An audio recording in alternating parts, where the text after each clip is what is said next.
अच्छा, ये है हमारा topic derivative. Derivative of function क्या होता है और ये किस चीज़ को इंडिकेट करता है और डेरिवेटिव हम क्यों स्टडी करते हैं। बेसिकली जो डेरिवेटिव है वो एप्लीकेशंस होती है किसकी, लिमिट की। क्योंकि अगर आप गौर करें तो लिमिट अप्लाई करने से हमारे पास डेरिवेटिव बन जाता है, लेकिन इसमें स्पेसिफिक कुछ कंडीशंस होती हैं। सबसे पहले इसकी हम डेफिनेशन देखते हैं। जिस तरह लिमिट हमने पढ़ी थी, लेफ्ट हैंड लिमिट और राइट हैंड लिमिट, दो तरह की लिमिट थी। इसी तरह से जो डेरिवेटिव होते हैं वो भी एक लेफ्ट डेरिवेटिव होता है और दूसरा डेरिवेटिव होता है राइट डेरिवेटिव। ये दो तरह के डेरिवेटिव्स होते हैं। तो इसमें पहले हम सिंपल डेरिवेटिव के डेफिनेशन पढ़ेंगे। जिस तरह से हमने लेफ्ट लिमिट के लिए, ये लिमिट की हमने बात की थी, लेफ्ट लिमिट के लिए हमने कहा था कि उस नंबर और उससे छोटी वैल्यूज़ के लिए ये हमारे पास वैलिड होता है। राइट लिमिट के लिए हमने कहा था कि उस नंबर और उससे बड़ी वैल्यूज़ के लिए हम ये वाली लिमिट कैलकुलेट करते हैं। सेम इसी पैटर्न पे लेफ्ट डेरिवेटिव क्या है कि जिस नंबर पे हमने डेरिवेटिव कैलकुलेट करना है वो और उससे छोटे नंबर के लिए, मीन्स सम डेल्टा अगर हम माइनस कर देते हैं तो c और c माइनस डेल्टा, ये इस इंटरवल, ये वाला इंटरवल कंसीडर होगा। अगर हमने राइट डेरिवेटिव कैलकुलेट करना है तो कुछ डेल्टा ऐड करने से तो ये c प्लस डेल्टा हो जाएगा। इसका इंटरवल जो है वो c to c plus delta, ये वाला काउंट हो जाएगा। और अगर हम लेफ्ट डेरिवेटिव की बात करेंगे तो ये देखें बिल्कुल उसके साथ वाला हमने इंटरवल लेना है, तो कोई स्मॉल डेल्टा पॉजिटिव नंबर अगर हम उसमें से माइनस कर देंगे तो हमारे लिए ये आसान हो जाएगा और ये डेरिवेटिव की डेफिनेशन को भी सेटिस्फाई करेगा। देखते हैं किस तरह से इसको हम अप्लाई करेंगे और ये इंटरवल कैसे यूज होता है। ओके, यहाँ पे देखें, let f be a function. f क्या है, कोई भी फंक्शन है from r to r। f हमारे पास एक फंक्शन है r से r की तरफ, हमें पता है, इसको इस तरह से लिखते हैं, the derivative of f at x, किसी पॉइंट x पे, x r का एलिमेंट होगा, इस पे अगर हमने डेरिवेटिव कैलकुलेट करना है तो उसको f डैश ऑफ x से हम डिनोट करते हैं, इसको इससे डिनोट करते हैं। इसकी जो लिमिट होगी, अब इन टर्म्स ऑफ लिमिट इसको किस तरह से लिखेंगे,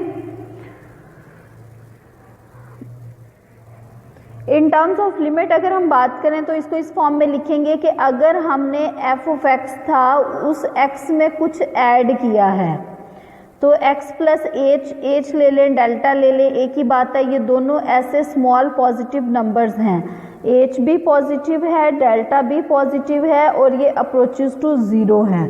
मीन्स ये बहुत ही स्मॉल नंबर्स हैं जिनको हम नेग्लिजिबल भी कह सकते हैं। तो f डैश ऑफ x हमारे पास किसके इक्वल होगा कि अगर limit h approaches to zero हो, जो भी आपके पास f of x function given है, सपोज आपके पास फंक्शन गिवन था f of x is equal to x, तो हमने x की जगह पे क्या रिप्लेस कर देना है, x प्लस h रिप्लेस कर देना है, minus f of x as it is लिख देना है। इस केस में अगर हम देखें तो यहाँ पे जब हम f of x plus h करेंगे तो सिंपली x प्लस h हो जाएगा, माइनस x हो जाएगा, ओवर h हो जाएगा और ये माइनस का x प्लस के x से कैंसिल हो जाएगा और h ओवर h रह जाएगा। This further equals to h over h, ये दोनों कैंसिल हो गया, आंसर 1 आ गया। आंसर हमारे पास 1 आ जाता है। इट मीन्स इसकी जो लिमिट है वो 1 है, इसका जो डेरिवेटिव है वो 1 हो जाएगा। क्योंकि हमें पता है कि अगर h अप्रोचेस टू जीरो है, 1 में h इन्वॉल्व भी नहीं हो रहा, तो उस पर हम लिमिट अप्लाई नहीं करेंगे।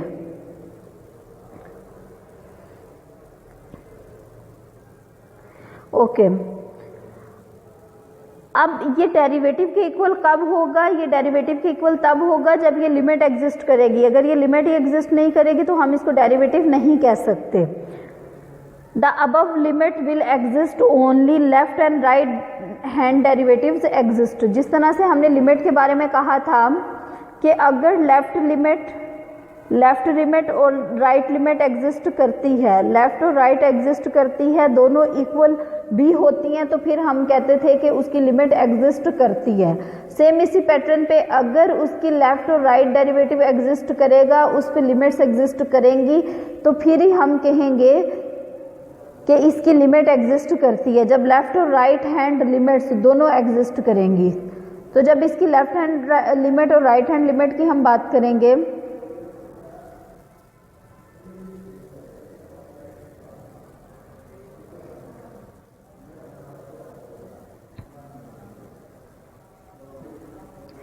लेफ्ट हैंड लिमिट और राइट हैंड लिमिट में जस्ट इंटरवल चेंज होता है। हमें पता है जिस तरह लिमिट कैलकुलेट करते थे, अभी हमने आते ही डिस्कस किया है। तो लेफ्ट हैंड लिमिट की जब हम बात करते हैं तो लेफ्ट हैंड लिमिट के लिए जो f of x plus h minus f of x होता है। लेफ्ट हैंड लिमिट है ना, तो लेफ्ट साइड से हमारे पास अप्रोच कर रहा होता है। एज कहाँ से अप्रोच कर रहा है? जीरो की लेफ्ट साइड से। Means h approaches to zero है और जीरो में से कुछ माइनस करने से अगर ये वाली लिमिट एग्जिस्ट कर रही है, लेफ्ट हैंड लिमिट यही थी ना कि हमारे पास जो भी लिमिट होता था h approaches to zero minus हम कर देते थे। जिस तरह से हमने लिमिट में पढ़ा था, limit c approaches to two minus, left के लिए हम इसको डिनोट करते थे। इसी तरह से लेफ्ट हैंड डेरिवेटिव के लिए भी सेम इसी पैटर्न पे हम इसको डिनोट करेंगे। In this case we say that f is differentiable or derivable at x. अगर उसकी राइट हैंड और लेफ्ट हैंड लिमिट दोनों एग्जिस्ट कर जाती हैं, राइट हैंड लिमिट अगर एग्जिस्ट करेगी तो इसका मतलब है वो राइट डिफरेंशिएबल होगा, अगर लेफ्ट हैंड लिमिट एग्जिस्ट करेगी तो वो लेफ्ट डिफरेंशिएबल होगा। 2-3 क्वेश्चन करेंगे ताकि आपको ये क्लियर हो जाए। तो यहाँ पे देखें, अगर किसी पॉइंट ए पे डेरिवेटिव हमने देखना है, note that the derivative of a function f at x is equal to a is defined as, उसको हम या तो हम अगर हमने एच इन्वॉल्व करना है तो इस फॉर्म में लिखेंगे, अगर हमने एच इन्वॉल्व नहीं करना, डायरेक्ट उस पॉइंट पे डिस्कस कर रहे हैं तो इसको इस फॉर्म में लिखेंगे। F of x as it is आ जाएगा minus f of a over x minus ए।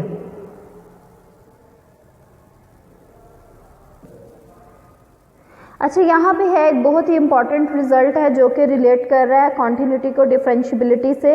ये क्या रिजल्ट है कि अगर एक फंक्शन डिफरेंशिएबल है तो वो डेफिनेटली कॉन्टिन्यूस होगा, और अगर एक फंक्शन कॉन्टिन्यूस है तो उसका डिफरेंशिएबल होना ज़रूरी नहीं है। ये वाला तो होल्ड करेगा, लेकिन अगर कॉन्टिन्यूस है तो उसका डिफरेंशिएबल होना ज़रूरी नहीं है। तो इससे रिलेटेड ये इसका छोटा सा प्रूफ है, इसको देखते हैं। If f is differentiable at a point x, a belongs to domain of f, जिस पॉइंट पे हमने चेक करना है वो डोमेन से बिलोंग करना चाहिए, then f is continuous at x is equal to a। Function क्या होगा? a पे कॉन्टिन्यूस होगा, अगर वो डिफरेंशिएबल है तो वो कॉन्टिन्यूस होगा। ये हमारे पास एक रिजल्ट है, इसको हम प्रूफ करते हैं। Given that f is differentiable, given क्या है कि फंक्शन डिफरेंशिएबल है at x is equal to a, to show that f is continuous at x is equal to a. अब हमारा टारगेट क्या है कि हमने इसको कॉन्टिन्यूस शो करना है। कॉन्टिन्यूस शो करने के लिए कॉन्टिन्यूटी का क्राइटेरिया अप्लाई करेंगे। उसका क्राइटेरिया क्या है कि अगर हमारे पास फंक्शन की लिमिट आती है तो वो फंक्शन की वैल्यू के इक्वल आएगी। अब गिवन क्या है? As f is differentiable at x is equal to a, function x is equal to a पे डिफरेंशिएबल है, तो f dash of a is equal to limit x approaches to a f of x minus f of a over x minus a. अगर ये differentiable है तो ये वाली limit क्या करेगी? एग्जिस्ट करेगी। अब हम क्या करते हैं, हम just f of x minus f of a की लिमिट फाइंड आउट करना चाहते हैं, क्योंकि हमने ये जो कंडीशन गिवन है इसको प्रूफ करना है। तो अगर हम एफ ऑफ ए को भी इस तरफ ले आए तो वो कांस्टेंट है, उस पर कोई इफेक्ट नहीं पड़ेगा। इसको प्रूफ करने के लिए देखें, limit x approaches to a f of x minus f of a, ये चीज़ हमने कैलकुलेट इसको कंसिडर कर लिया। अब एक्स माइनस ए से मल्टीप्लाई और डिवाइड कर दिया, एक्स माइनस ए से मल्टीप्लाई और डिवाइड कर दिया, क्योंकि हमारे पास और कोई कंडीशन गिवन नहीं है, जस्ट ये गिवन है कि ये डिफरेंशिएबल है और हमें पता है कि अगर हम इसको एक्स माइनस ए से डिवाइड कर दें तो ये डेरिवेटिव बन जाता है। तो x माइनस ए से इसको डिवाइड भी कर दिया, मल्टीप्लाई भी कर दिया, और दोनों की लिमिट्स अब हमने सेपरेट कर दी। इसकी अगर लिमिट कैलकुलेट करेंगे तो ये f डैश ऑफ ए हो जाएगा, और अगर x अप्रोचेस टू a है, x माइनस ए की लिमिट कैलकुलेट करेंगे तो ये 0 हो जाएगा। ये f डैश ऑफ ए और ये 0, इट मीन 0 से कोई भी चीज़ मल्टीप्लाई करेंगे तो वो 0 ही होगा, तो ये होल इक्वल टू 0 हो गया। अब देखें, ये वाली चीज़ सारी की सारी 0 हो गई। इसका क्या मतलब है कि ये दोनों आपस में इक्वल है। इक्वल हैं तो उनका डिफरेंस हमारे पास 0 हुआ है ना, ये डिफरेंस है। अब अगर एक नंबर 2 इज इक्वल टू 2 है तो जब हम उनका डिफरेंस करेंगे तभी इक्वल होगा। इट मीन्स ये वाली लिमिट इसकी इक्वल आ गई। Which shows that f is continuous at x is equal to a. Function continuous है at x is equal to a. अब इसके बारे में क्या है, note the converse of that. इस थ्योरम का जो कन्वर्स पार्ट है डज नॉट होल्ड, कन्वर्स इसका क्या बनेगा, हमने कहा था डिफरेंशिएबल है, कॉन्टिन्यूस भी होगा। कन्वर्स क्या है कि पहले हमने ये सपोज कर लेना है कि वो कॉन्टिन्यूस है और फिर हमने देखना है कि क्या वो डिफरेंशिएबल होगा कि नहीं होगा।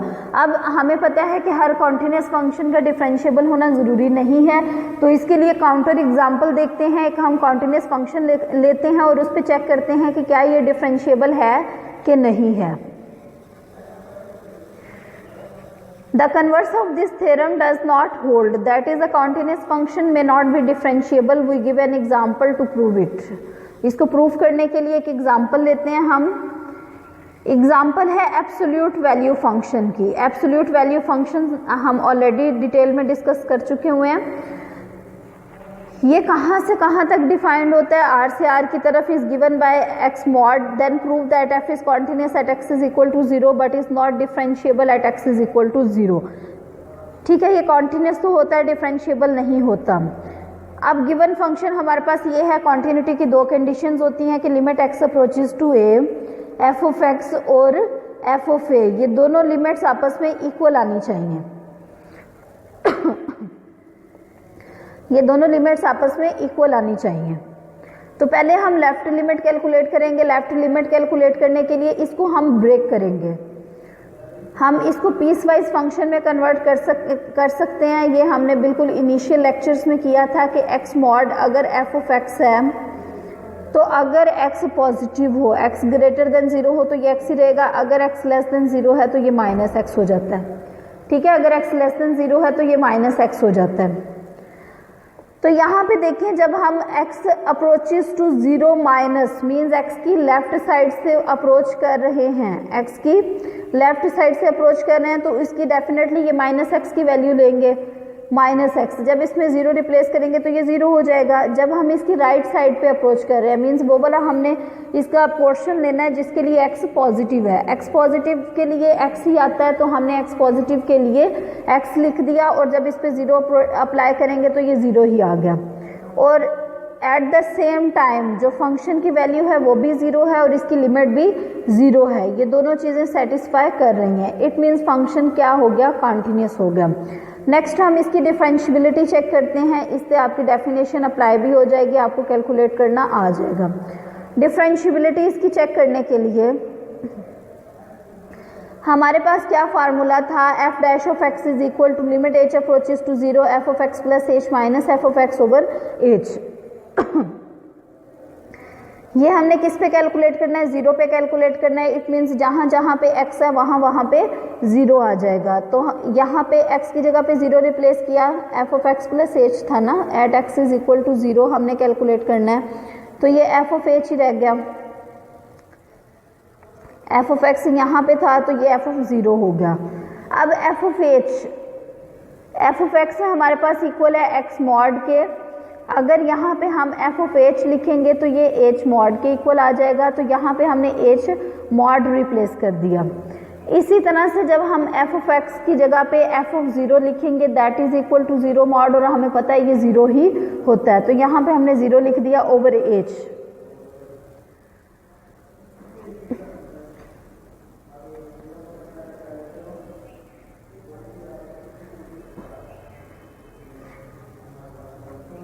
अब देखिए ये हमारे पास ये वाला फंक्शन आ गया, लेकिन यहाँ पे अगर आप लेफ्ट के लिए कैलकुलेट करेंगे तो h मॉड को अगेन ब्रेक करेंगे। हमें पता है अगर f ऑफ h ठीक है, यहाँ पे देखें कि अगर f ऑफ h जो है वो हमारे पास h मॉड के इक्वल है।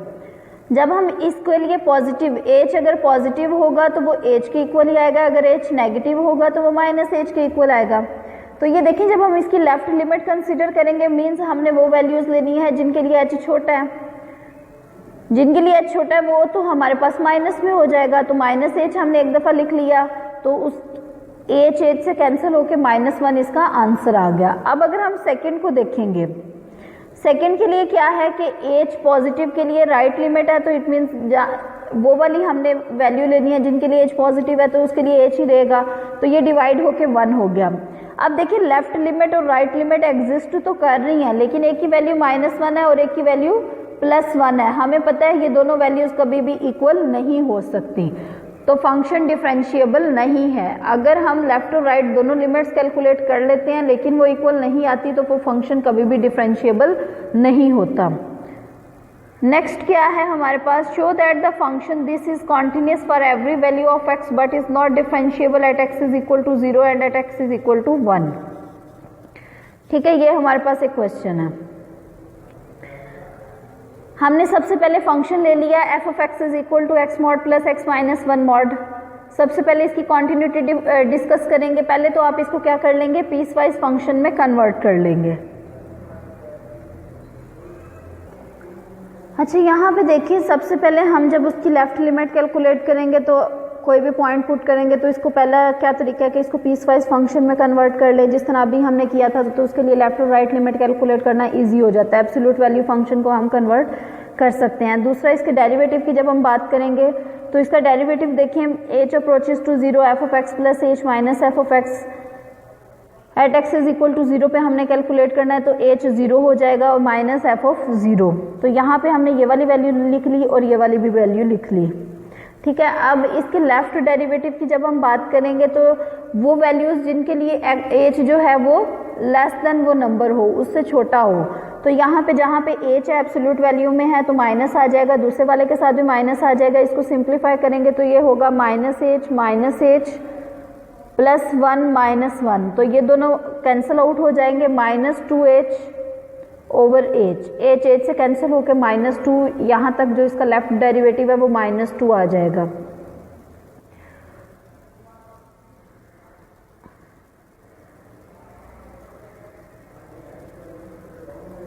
नेक्स्ट देखते हैं इसका राइट डेरिवेटिव किसके इक्वल आएगा। लेफ्ट डेरिवेटिव आ गया -2, डिटेल हमने अभी डिस्कस कर ली। इसका राइट डेरिवेटिव क्या आएगा, जहां जहां पे h है वो हमने क्या कैलकुलेट करना है कि वो तमाम वैल्यूज जिनके लिए राइट डेरिवेटिव के लिए h पॉजिटिव होगा तो h हमने पॉजिटिव रख लिया, जहां पे h का एब्सोल्यूट है वहां पे h रख लिया। इसी तरह से h-1 के लिए भी पॉजिटिव ही आएगा। ठीक है, ये यहाँ पे माइनस लिखा हुआ है, माइनस नहीं आएगा। यहाँ फिर माइनस हमने कहा था कि x मॉड जो है, x मॉड की अगर हम बात करें, अगर वो लेस देन 0 है तो ये माइनस एक्स आता है, x आएगा अगर x ग्रेटर देन 0 हो। अब ये किसके इक्वल है, h-1 के इक्वल है, तो ये -h-1 आएगा, माइनस के साथ आएगा कब, जब h-1 जो है ये लेस देन 0 होगा। इसी तरह से अगर हम दूसरे को एक्सपेंड करते हैं तो ये h-1 आएगा कब, जब h-1 ग्रेटर देन 0 होगा। इट मीन्स h जो है वो लेस देन 1 होगा, तो ये यही आएगा हमारे पास। तो यहाँ पे आपने इस बात का ख्याल रखना है कि किन वैल्यूज़ के लिए कौन कौन सी वैल्यूज़ आएंगी और जिसको सिंप्लीफाई करेंगे तो ये देखें इसका आंसर 0 आ गया। लेफ्ट हैंड डेरिवेटिव -2 है, राइट हैंड डेरिवेटिव जो है वो +2 है, दोनों आपस में इक्वल नहीं है, तो इसका क्या मतलब है कि फंक्शन का डेरिवेटिव एग्जिस्ट नहीं करता, उस पॉइंट पे एग्जिस्ट नहीं करता। अब अगर आप कोई और नंबर चेंज करते हैं तो उस पे डेरिवेटिव एग्जिस्ट कर भी सकता है, नहीं भी कर सकता। ओके, अब इस तरह के जितने भी क्वेश्चंस हैं वो आप कर सकते हैं। Discuss the continuity and differentiability of f at x is equal to 1। x is equal to 1 के लिए कॉन्टिन्यूटी और डिफरेंशियबिलिटी क्या होगी, इसके पहले आप कॉन्टिन्यूटी चेक करेंगे, वो ऑलरेडी हम मेथड कर चुके हुए हैं। ये देखें फंक्शन हमारे पास ये वाला है, इसकी कॉन्टिन्यूटी चेक करने के लिए पहले हम लेफ्ट लिमिट कैलकुलेट करेंगे, राइट लिमिट कैलकुलेट करेंगे। अगर वो और फंक्शन की जो वैल्यू है उस पॉइंट पे इक्वल आ जाती है तो वो कॉन्टिन्यूस होगा। तो यहाँ पे पहले हम लेफ्ट लिमिट कैलकुलेट कर रहे हैं कुछ माइनस करके, तो इट मीन्स वैल्यू कौन सी आएगी, x लेस देन 1 के लिए x ही रहेगी। इसी तरह से राइट की भी आप कैलकुलेट कर लेंगे। अब हमने जो चेक करना है जो चीज़, वो कॉन्टिन्यूटी हमने देखनी है, डिफरेंशियबिलिटी देखनी है। कॉन्टिन्यूटी तो आप ऑलरेडी कर चुके हुए हैं। इसका डेरिवेटिव देखें, f dash of x is equal to limit h approaches to 0 f of x plus h minus f of x over h approaches to 0 है, f ऑफ 1 प्लस h है। तो अगर हम इसके लेफ्ट डेरिवेटिव की बात करें तो जिनके लिए 1 से जो छोटी वैल्यूज होंगी वो हमने ले लिया, दैट इज 1 प्लस h की जगह पे हमने 1 रिप्लेस किया, 1 प्लस h। ठीक है, फिर हमने 1 f(1) कैलकुलेट किया, पहले हमारे पास f(x) था, वो x गिवन था इस कंडीशन के लिए, लेफ्ट के लिए x ही गिवन था। जब हमने f(1 + h) किया तो that is equal to 1 + h, ये 1 + h के ही इक्वल आएगा। जब हमने f(1) कैलकुलेट किया तो x की जगह पे हमने 1 रखा तो ये 1 के इक्वल आएगा। तो इसको सिंप्लीफाई करेंगे, h/h ये 1 के इक्वल हो जाता है। नेक्स्ट अगर हम इसके राइट डेरिवेटिव की बात करेंगे तो राइट डेरिवेटिव किसके इक्वल आता है?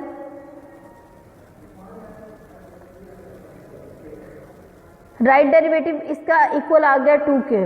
तो अगेन फंक्शन हमारे पास डिफरेंशिएबल नहीं है, तो आपने ये डिफरेंट क्वेश्चंस के लिए, अब ये आता है x² sin 1/x और 0, ये वाला हमारे पास फंक्शन गिवन है।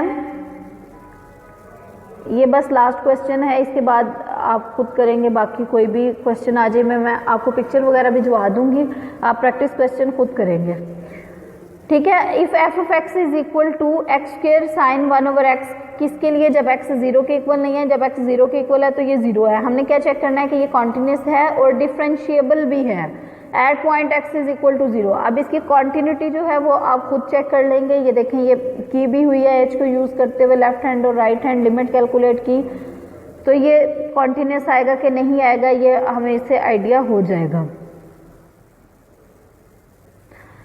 देखिए कॉन्टिन्यूटी चेक करने का एक ये तरीका होता है, जिस तरह मैंने आपको कहा था कि अगर लेफ्ट के लिए कैलकुलेट करना है तो हम x - h कर देंगे,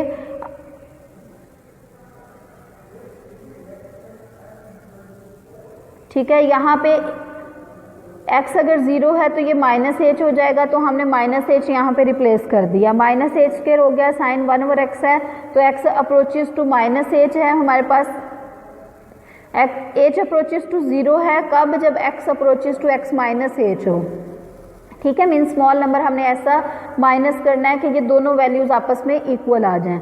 तो इसको सब्स्टिट्यूट वगैरह करके सिंप्लीफिकेशन करेंगे तो आपके पास रिक्वायर्ड आंसर आ जाएगा। इसकी हम जस्ट डिफरेंशिएबिलिटी देखते हैं। डिफरेंशिएबिलिटी के लिए लेफ्ट हैंड लिमिट और राइट हैंड लिमिट कैलकुलेट करते हैं। f(x) is equal to f(x + h - f(x/h)।